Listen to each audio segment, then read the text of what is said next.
السلام عليكم ورحمة الله وبركاته.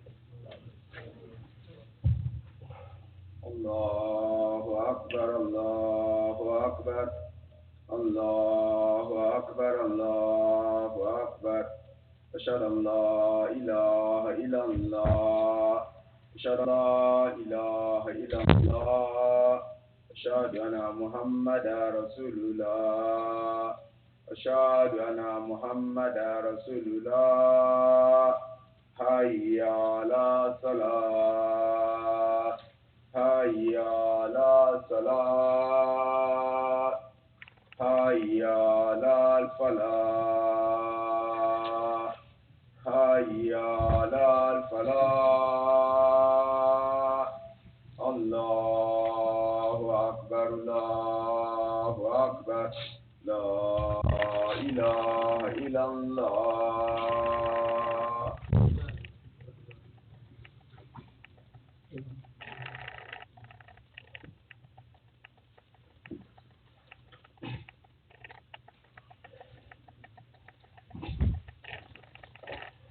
إن الحمد لله نحمده ونستعينه ونستغفره ونعوذ بالله من شرور أنفسنا ومن سيئات أعمالنا. من يهدي الله فلا مضل له ومن يضلل فلا هادي له، وأشهد أن لا إله إلا الله وحده لا شريك له، له الملك وله الحمد، يحيي ويميت وهو حي لا يموت، بيد الخير وهو على كل شيء قدير. وأشهد أن سيدنا وحبيبنا ونبينا محمدا عبده ورسوله وصفيه وخليله، أدى الأمانة وبلغ الرسالة ونصح الأمة وكشف الغمة، فعليه أفضل الصلاة والسلام، وعلى آله وصحبه ومن استنى بسنته إلى يوم الدين. اللهم اجعلنا منهم ومن الذين آمنوا وعملوا الصالحات وتواصوا بالحق وتواصوا بالصبر، آمين يا رب العالمين. أما بعد، عباد الله، يقول سبحانه وتعالى في كتاب المجيد بعد أعوذ بالله من الشيطان الرجيم: يا أيها الذين آمنوا اتقوا الله حق تقاته ولا تموتن إلا وأنتم مسلمون. وقال تعالى: يا أيها الناس اتقوا ربكم الذي خلقكم من نفس واحدة وخلق منها زوجها وبث منهما رجالا كثيرا ونساء، واتقوا الله الذي تساءلون به والأرحام إن الله كان عليكم رقيبا. وقال تعالى: يا أيها الذين آمنوا اتقوا الله وقولوا قولا سديدا يصلح لكم أعمالكم ويغفر لكم ذنوبكم، ومن يطع الله ورسوله فقد فاز فوزا عظيما. ثم أما بعد، إن أصدق الحديث كتاب الله، وخير الهدي هدي محمد صلى الله عليه وسلم، وشر الأمور محدثاتها، وكل محدثة بدعة، وكل بدعة ضلالة، وكل ضلالة في النار، أو كما قال عليه الصلاة والسلام. We start off by praising Allah subhanahu wa ta'ala. We praise Him and we glorify Him subhanahu. And we bear witness and we testify that there is no deity, there's no Lord, there's no God worthy of worship except Allah subhanahu wa ta'ala, the King of Kings, the Master of the Day of Judgment, the All-Seeing, the All-Hearing, the All-Knowing, the All-Merciful, the Most Gracious, the All-Forgiving. And we testify that Muhammad sallallahu alayhi wa sallam is His slave and final messenger, the greatest man to walk the face of the earth, the man that was sent to perfect character, and he alayhi salatu wasalam had the best character. We ask Allah subhanahu wa ta'ala to send His peace and blessings upon His final and beloved messenger Muhammad sallallahu alayhi wa sallam, his family and his companions and those that followed him. And we ask Allah subhanahu wa ta'ala to make us amongst them. Allahumma ameen. As to what follows, brothers and sisters, as a reminder for myself and for everyone, at times we may feel discomforted, or we may feel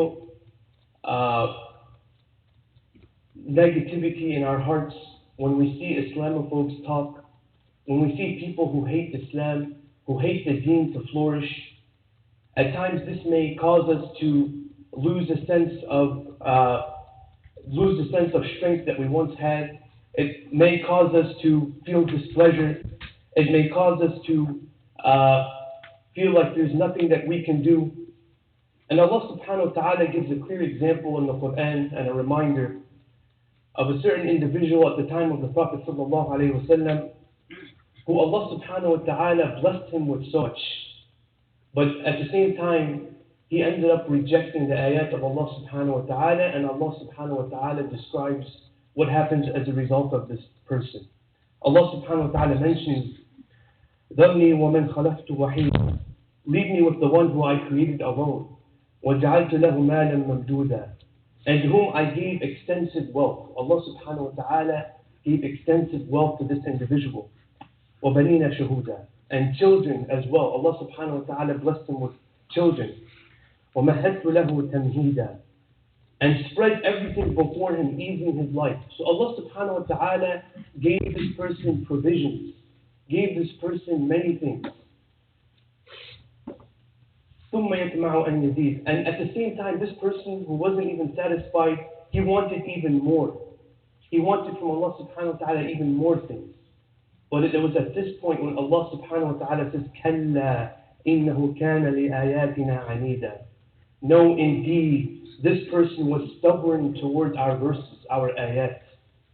And Allah subhanahu wa ta'ala continues describing the punishment that this person will get for the sins that he did when he rejected the deen of Allah subhanahu wa ta'ala. It is mentioned in the tafsir of these ayat, brothers and sisters, that this was referring to Al-Walid ibn Mughira, who was one of the leaders of chiefs of the Quraysh at the time of the Prophet sallallahu alaihi wasallam. And it is mentioned that Al-Walid ibn Mughira one time went to the house of Abu Bakr as-Siddiq to inquire about the Quran.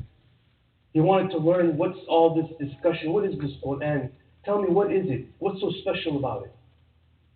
And Abu Bakr as-Siddiq radiallahu anhu recited ayat to him, explained to him what this deen was, told him these, recited some of these ayat of Allah subhanahu wa ta'ala. And then Walid ibn Mughira left very impressed. He left very impressed with what he heard. He left saying that this could not have been the words of a person, that it was something far greater than that. But whenever he was leaving and he started telling this to the people in Mecca began to become very worried. And they were saying that if Al-Walid becomes Muslim, then everyone was going to become Muslim.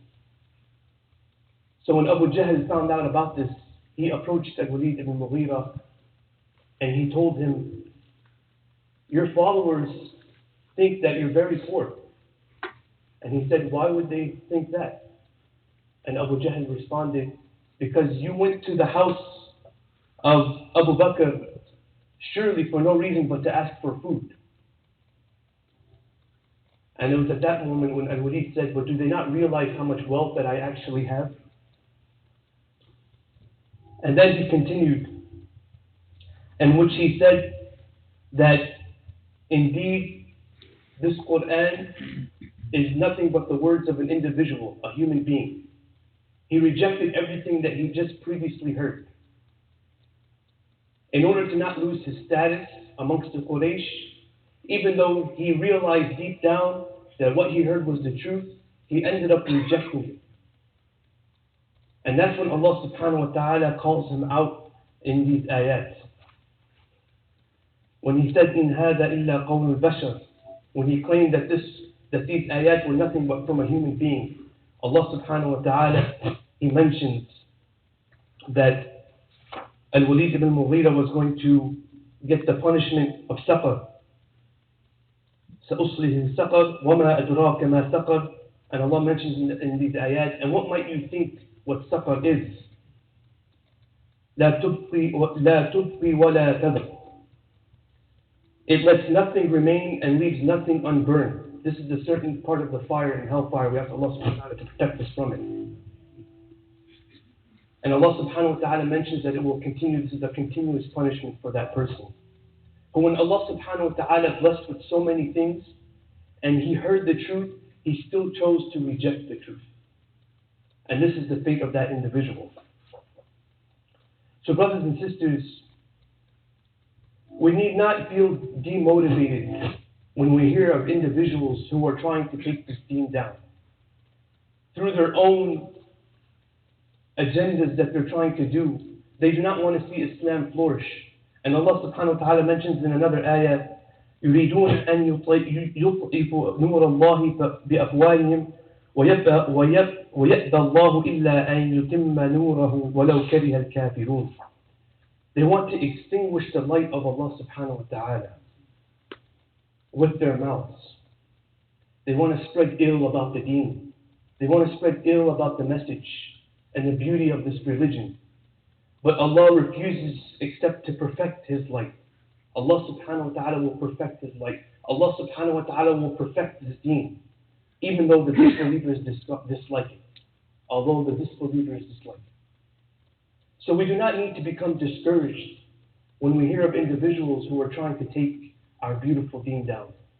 No, on the flip side, we need to be amongst those people who encourage and to continue being that light. That continue being that light for people who are seeing darkness. Doing whatever we can to let people see what this true deen really is about. Inshallah ta'ala, just to mention a few examples of what we can do as individuals to help that light flourish. So that people who are on the outside can see what this deen is truly about, and then that they become Muslim, inshallah ta'ala, they become guided. First and foremost, spreading good of the religion by the business dealings that we do. By the business dealings that we do. If you look historically, brothers and sisters, Islam flourished through many countries, including many of the Indo-Pak countries, particularly through trade that happened with the Arabs. They would see the honesty in the business dealings. They would see the husn khuluq, the good character, in many of the Muslims that were there on the caravans conducting trade. So translating that in today's time, think about the work that we do. Right? We go to work 5 times a week, 5 days a week, if not even more, 6, 7 days a week. We're interacting with not only Muslims, but with non-Muslims. Are we interacting with them with honesty? Are we interacting with them with humility, with love? Or are we very harsh individuals? Or are we not easily approachable? We become angry fast. The light of this religion spreads by means of character, one's khuluq. 95 of what the people will see when it comes to Islam and Muslims is the way they behave around them. Most people are not going to get the full picture of Islam by just merely watching the television. People understand the deen when they see someone who's a Muslim and how they behave. That's the interpretation of the deen that they get. The Prophet ﷺ, he mentioned in a hadith, and he mentioned, وَاللَّهِ لَنْ يُهْدِي بِهُدَاكَ رَجُلٌ وَاحِدٌ خَيْرٌ لَكَ مِنْ حُمْرِ النَّعَمِ. The Prophet ﷺ, he said, I swear by Allah, it will be better for you that Allah should give guidance to a man through you than you should acquire the red ones amongst the camels. SubhanAllah. You know what that means in today's time? It means that instead of striving for the Ferrari, instead of striving for the best house and the best cars, and your mind is totally fixed on how you can just get better and better in the materialistic things in this life, focus on spreading this deen. Focus on letting people see what this deen is about. And the Prophet ﷺ, he swore by Allah that would be better for us.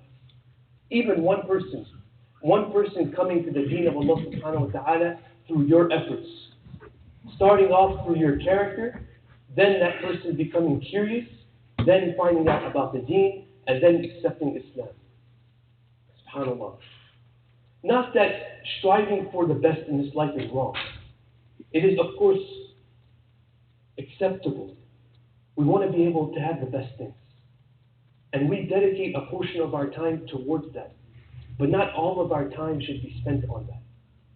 You know, many of us, 50, 60, 70 hours a week on work, it's tough. We ask Allah subhanahu wa ta'ala to accept from us. We ask Allah subhanahu wa ta'ala to allow us to renew our intentions, to ensure that the work that we do It's for His sake, Azza wa Jal, to please Him, to provide for our families. But at the same time, we have to ensure that we take a portion of our time to helping spread this deen through one's character and so on and so forth. Which brings me to the next point. We talked about business dealings. The second one, on a broader subject, just having husn khuluq, good character.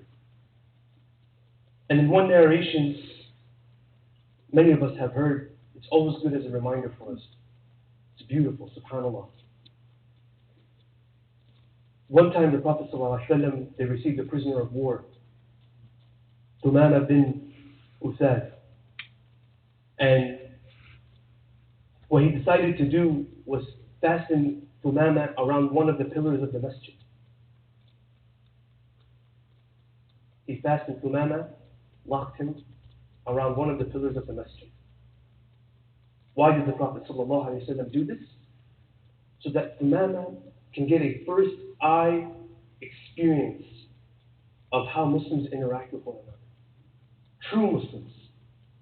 Muslims who love each other for the sake of Allah subhanahu wa ta'ala. Muslims who love and depart, when they meet and depart with each other, it's solely for the sake of Allah's pleasure. So he had a front row seat to this action.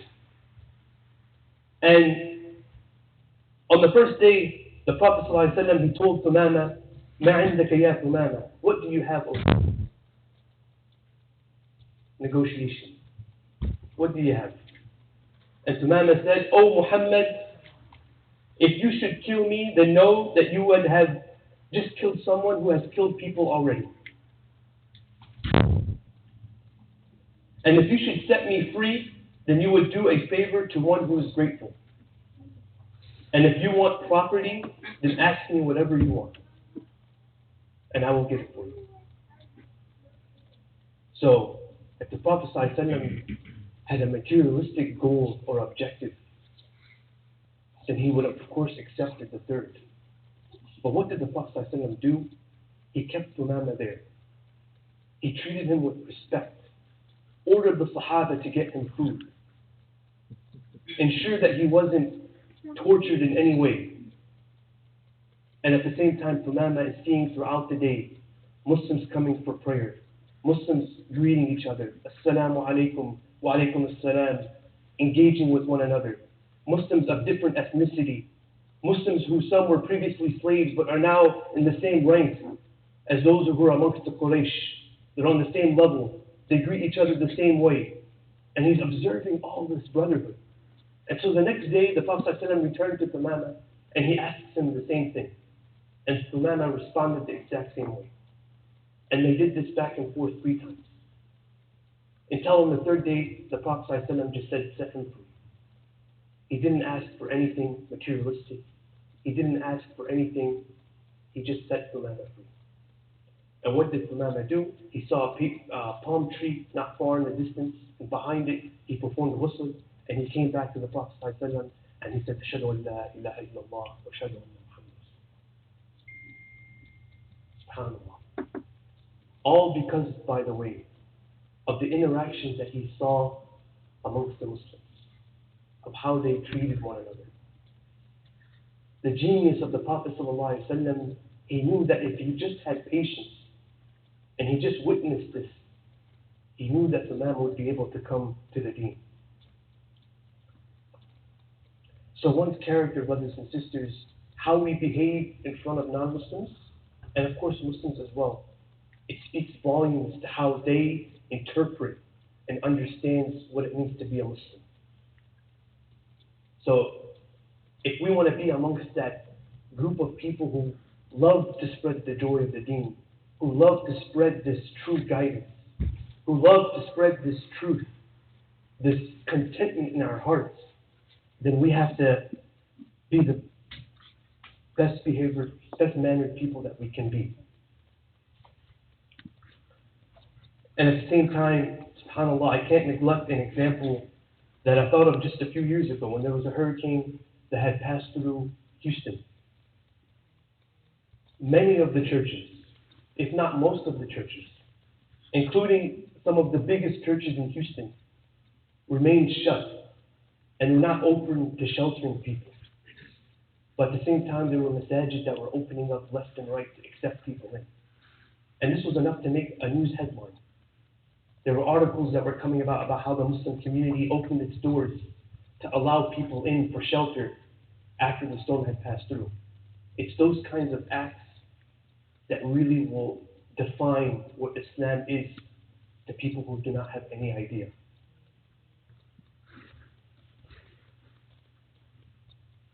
The Prophet ﷺ, he said, قال عليه الصلاة والسلام ما شيء أثقل في ميزان المؤمن يوم القيامة من خلق حسن وإن الله ليبغض الفاحش البذيء. The Prophet ﷺ, he said, nothing is heavier on the believer's scale on the day of judgment than good character. For indeed Allah the Most High is angered by the shameless, obscene person. The shameless, obscene person. The person who doesn't have any shame in throwing out curse words. The person who doesn't have any shame backbiting people, slandering people. Allah subhanahu wa ta'ala is angered with that individual. And at the same time, think about it, brothers and sisters. It's not salah, it's not zakat, it's not qiyam that's the heaviest on our scales on the day of judgment. It's our character, our good character. Why? Because you've seen just in these examples how much weight it carries. For one thing, if we have good character with our other Muslims, brothers and sisters in the community, think about how much love that is established between us. Think about how much we can rely on one another, how much more we can do together. And of course, at the same time, like we said, having good character when dealing with non-Muslims is very heavy. It's very great. Because the majority of their understanding of Islam comes through how we behave and interact with them. We ask Allah subhanahu wa ta'ala to make us amongst those who have good character. We ask Allah subhanahu wa ta'ala to make us amongst those who behave with good character, not only with our Muslim brothers and sisters, but with non-Muslims as well. We ask Allah subhanahu wa ta'ala to allow us to be amongst those group of people who help this deen continue to flourish throughout the world. أقول قولي هذا وأستغفر الله لي ولكم ولسائر المسلمين فاستغفر له يغفر لكم إنه هو الغفور الرحيم.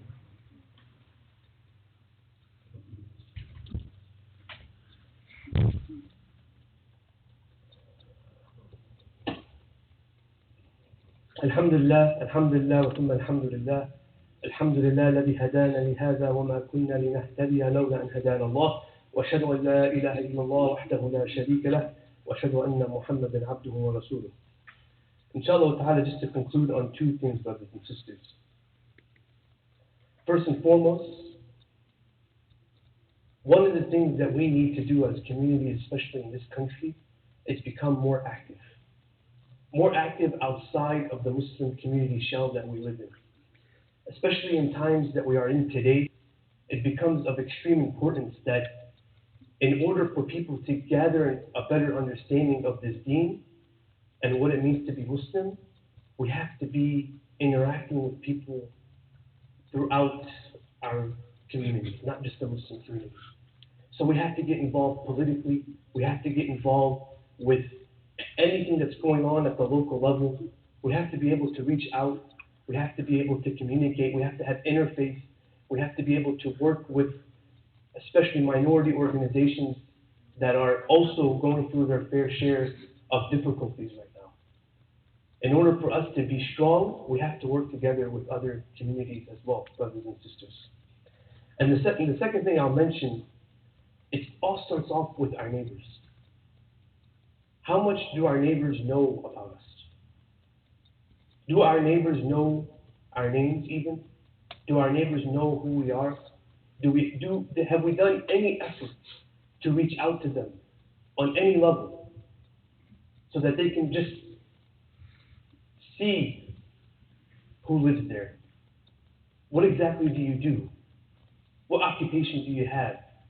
Do they know any of this information? Allah subhanahu wa ta'ala mentions, وَاعْبُدُوا اللَّهَ وَلَا تُشْرِكُوا بِهِ شَيْئًا وَبِالْوَالِدَيْنِ إِحْسَانًا وَبِذِي الْقُرْبَى وَالْيَتَامَى وَالْمَسَاكِينِ وجار ذي القربى والجار الجنب والصاحب بالجنب وابن السبيل وما ملكت أيمانكم إن الله لا يحب من كان مختالا فخورا. Allah subhanahu wa ta'ala mentions, brothers and sisters, worship Allah and associate nothing with Him. And the very second thing He mentions, and to parents, be good. Be good to your parents. And then Allah subhanahu wa ta'ala continues, and to the relatives. To all of our relatives, we need to be good-mannered to. And to the orphans, and to the needy, and to the near neighbor, and to the far neighbor. To the near neighbor, and to the far neighbor. The companion at your side, the traveler, and those whom your right hands possess. Indeed, Allah does not like those who are self-deluding and boastful. Allah subhanahu wa ta'ala mentions here being good not only to our neighbors that are right next door, but to neighbors that are even further away. Let our neighbors be aware of who we are, that we're there to help, that they can reach out if they need anything. They don't have to know about Islam. They don't have to know about the deen. They don't have to know about Muhammad sallallahu alaihi wasallam right now.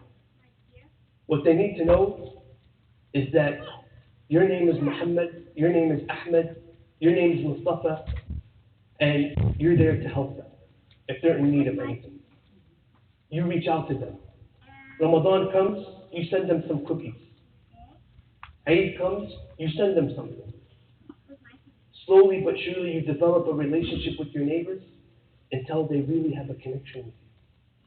That's each one of us on an individual level taking the steps that we need to take in order to help this deen flourish. We don't all have to become scholars and imams and have a full understanding of Christianity and Judaism. No. That is important as well. But that's for a different category of da'wah. Each of us has the ability to be good to our neighbors. Each of us has the ability to be good to our coworkers. And when Allah subhanahu wa ta'ala mentions here the companion by your side, it is not just those that are your close friends.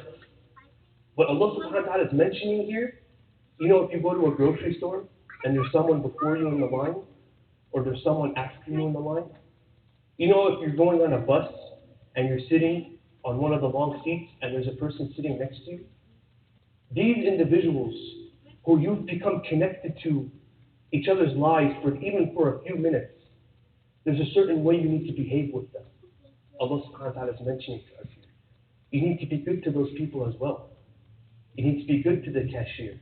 You need to be good to the doctor, to the nurse. So in all aspects of our life, these are things that we can apply on an individual basis, and I ask Allah subhanahu wa ta'ala to allow us to be able to do so. And then I'll just conclude with one hadith in the Prophet ﷺ in which he mentioned, ما زال يوصيني جبريل بالجار حتى ظننته أنه سيورثه. The Prophet ﷺ, he mentioned, Jibreel alayhi salam continued to recommend me about treating the neighbors kindly and politely, so much so that I thought he would order me to make them my heirs, like to make them of my family. This was how much Jibreel alayhi salam was emphasizing to the Prophet ﷺ the importance of being kind and polite with our neighbors. We ask Allah subhanahu wa ta'ala to allow us to be kind to our neighbors. We ask Allah subhanahu wa ta'ala to allow us to be kind to all those individuals that we meet with throughout our days and throughout our lives.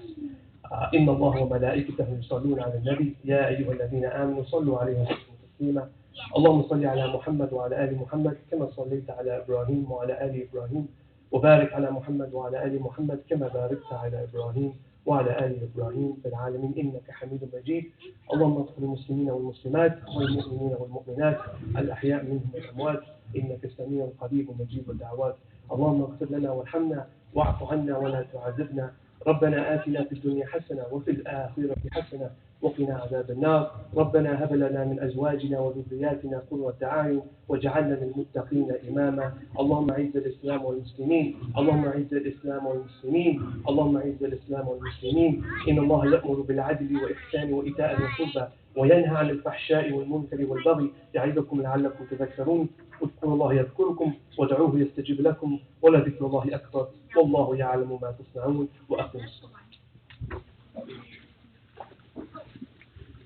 الله أكبر أشهد أن لا إله إلا الله وأشهد أن محمدا رسول الله حي على الصلاة حي على الفلاح قد قامت الصلاة قد قامت الصلاة الله أكبر لا إله إلا الله.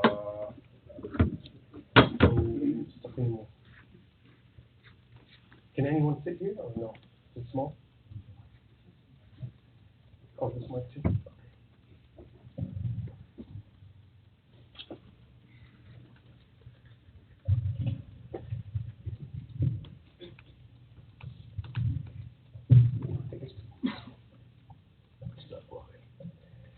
Brothers and sisters, please make sure that your lines are straight and that you fill in all the gaps. And please complete a row before starting another row.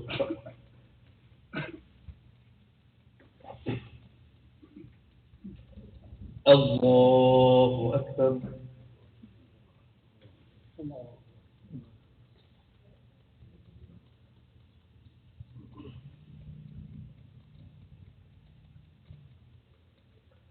الحمد لله رب العالمين الرحمن الرحيم مالك يوم الدين إياك نعبد وإياك نستعين اهدنا الصراط المستقيم صراط الذين أنعمت عليهم غير المغضوب عليهم ولا الضالين.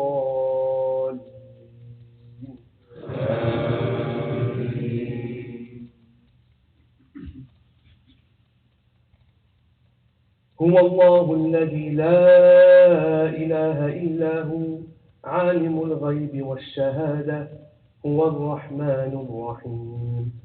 هو الله الذي لا إله إلا هو الملك القدوس السلام المؤمن المهيمن السلام المؤمن المهيمن العزيز الجبار المتكبر سبحان الله عما يشركون. هو الله الخالق البارئ المصور له الأسماء الحسنى يسبح له ما في السماوات والأرض وهو العزيز الحكيم. الله أكبر.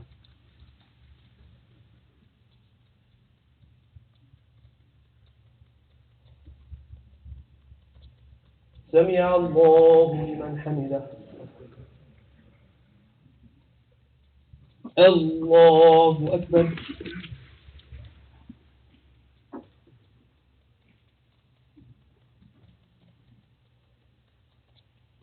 الله أكبر. الله أكبر.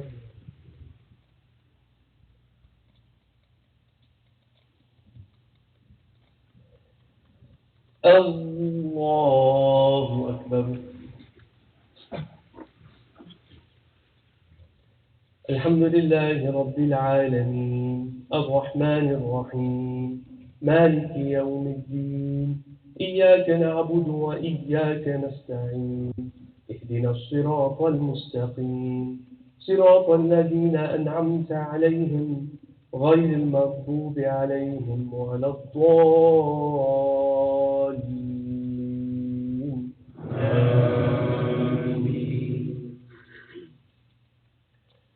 قل هو الله أحد الله الصمد لم يلد ولم يولد ولم يكن له كفوا أحد. الله أكبر.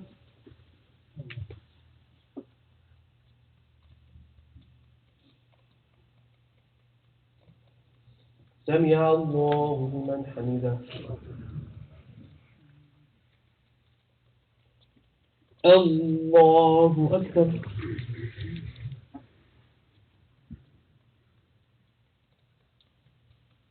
الله أكبر.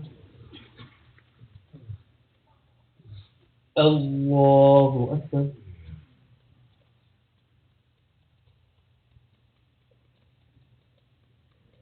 الله أكبر.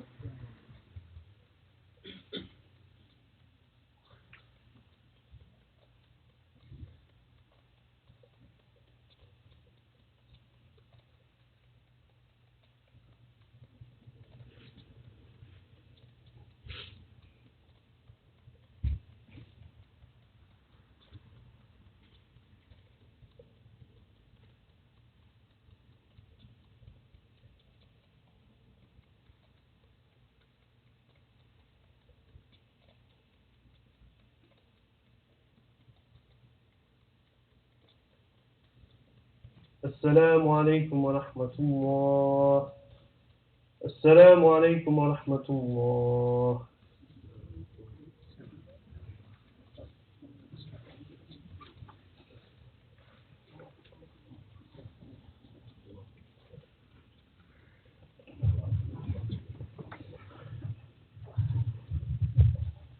Assalamu alaikum warahmatullahi wabarakatuh.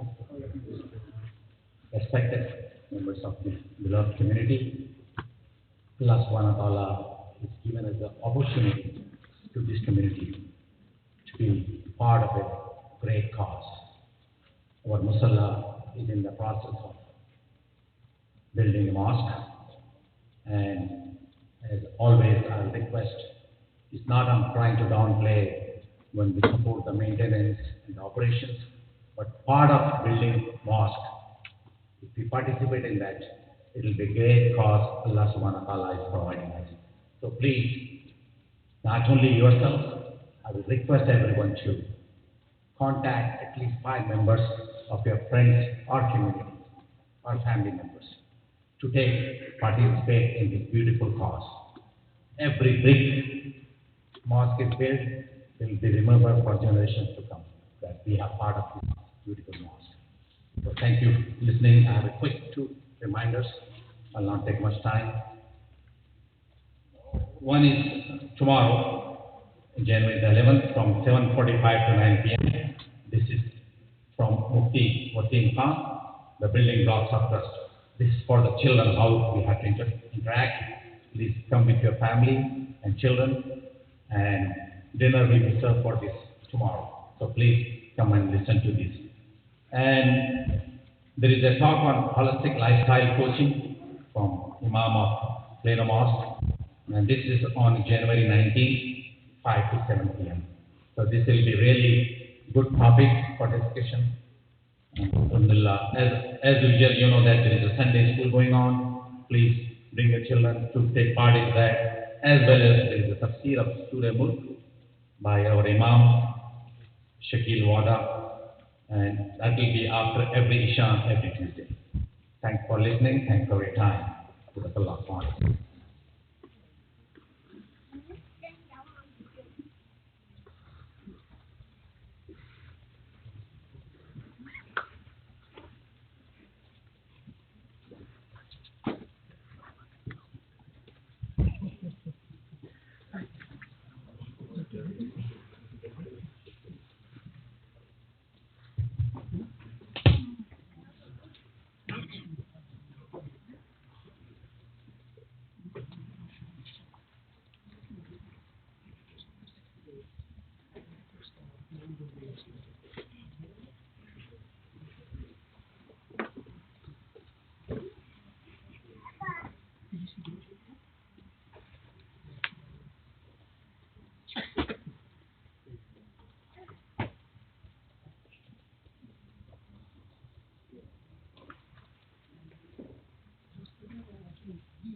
मैं नहीं हो सकता हूँ मैं आपकी जरूरत नहीं क्योंकि मैं थोड़ा कुछ कर लेता हूँ किसी को छोड़ दिए दुकान वाना पहुँचा दिया गाड़ी का पेट्रोल बस थोड़ा सा चलेगा कल के बाद फिर अपडेट है कल शाम हाँ को जो हो जाएगा कल मैं आपको कल बताऊंगा कल रात को परसों हम इंशाल्लाह बताऊंगा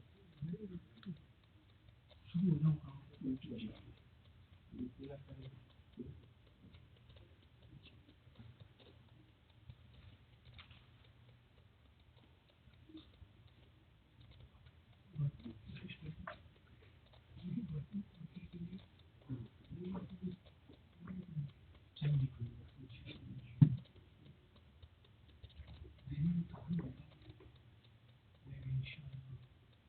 अक्टूबर में इंशाल्लाह नहीं होगी मेरी दफा काम करो